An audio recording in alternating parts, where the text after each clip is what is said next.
the Imperial Lord, Crota, burned Seonon to the ground without the Emperor's approval. Melidaire and the last defenders of the city refused to yield.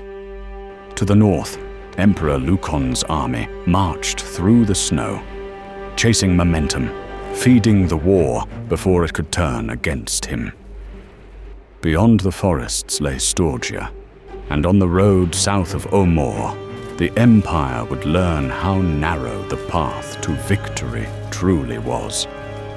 Lucon's army moved with defiance. The land hardened as they advanced, frost-bitten earth, black water crawling beneath thin ice, roads narrowing until columns stretched thin for miles. The bridge south of Omor was vital, ancient stone spanning a deep, slow river. It controlled passage into northern Sturgia, and without it, an army this size would be forced to detour for days. On the other side, Lucon didn't find an army, but a small group of Sturgians, not even 100 in their ranks, armed with whatever steel they could find. At their center stood a young lord, Ulrich.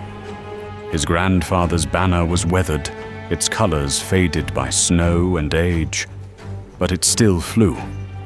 The bridge was blocked, and Emperor Lucon ordered his army to halt.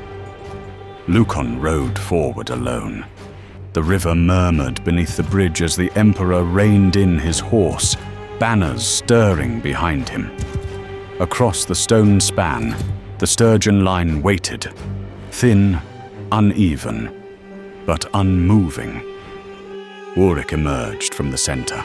Lucon spoke first, his voice calm, practiced, the voice of a man used to being obeyed. This bridge is Imperial ground now. He gestured behind him, where ranks of soldiers stretched back toward the hills. Move aside, and you will be allowed to return north with your lives intact. Ulrich did not answer at once. He looked down at the river, then back at Lucon. You bring a great many men for a bridge. Lucon's expression did not change. I bring exactly as many as I need. Ulrich tightened his grip on his shield. This road leads to Omor, and beyond it, to Sturgia. You will not cross it. A pause. The wind carried the sound of armor shifting behind Lucon. Stand aside, or you will die here. Ulrich's jaw set. Others have said the same. Their bones lie in this river. Silence stretched between them. Lucon leaned forward in his saddle. You are young. Do not die for stubbornness. Ulrich met his gaze without flinching. I will not live for surrender. For a moment, neither spoke. Then Lucon turned his horse. So be it. The parley ended.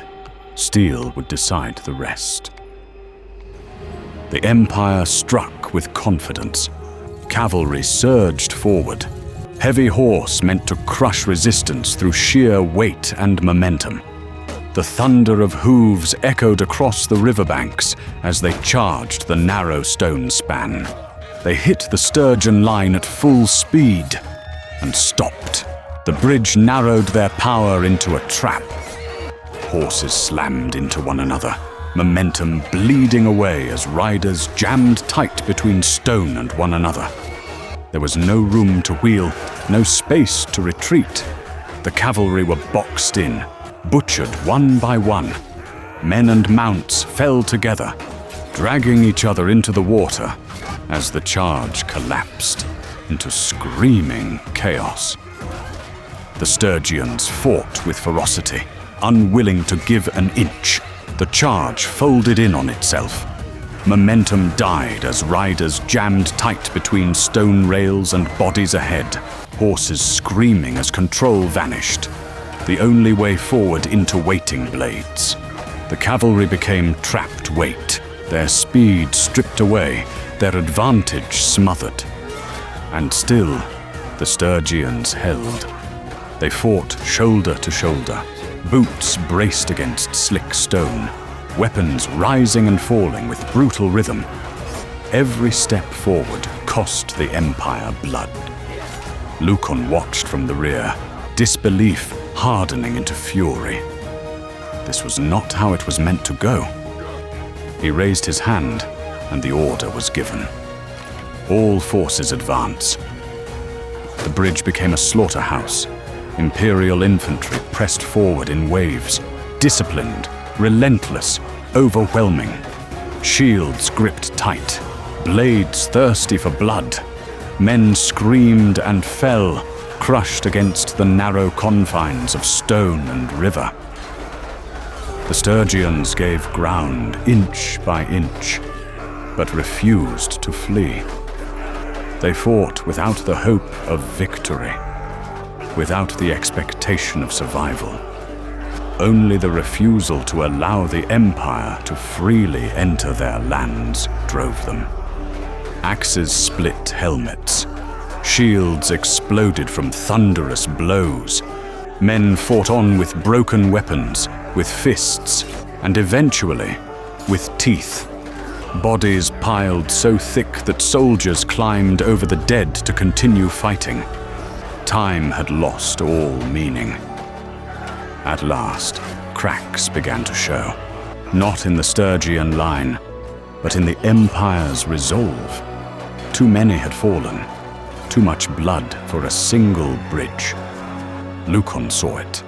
Half his force lay scattered across stone and water, wounded, broken, or dead. The cost was no longer acceptable. With fury burning behind his eyes, the Emperor gave the order to withdraw. The Empire forces retreated, many wondering if any of this was worth the lives lost, and the bridge remained under Sturgian control. Urik's men had done the impossible. Imperial dead littered the road south of Omor. Helmets lay split in frost. Eagles lay trampled beneath boots and blood. The river carried bodies northward, silent witnesses to the cost of arrogance. Word would spread across the lands of a bridge held by the few, of an emperor forced to yield, of the North remembering how to resist imperial tyranny. The War of 8 Banners had crossed into colder lands, and the fires consuming Calradia had only begun to spread.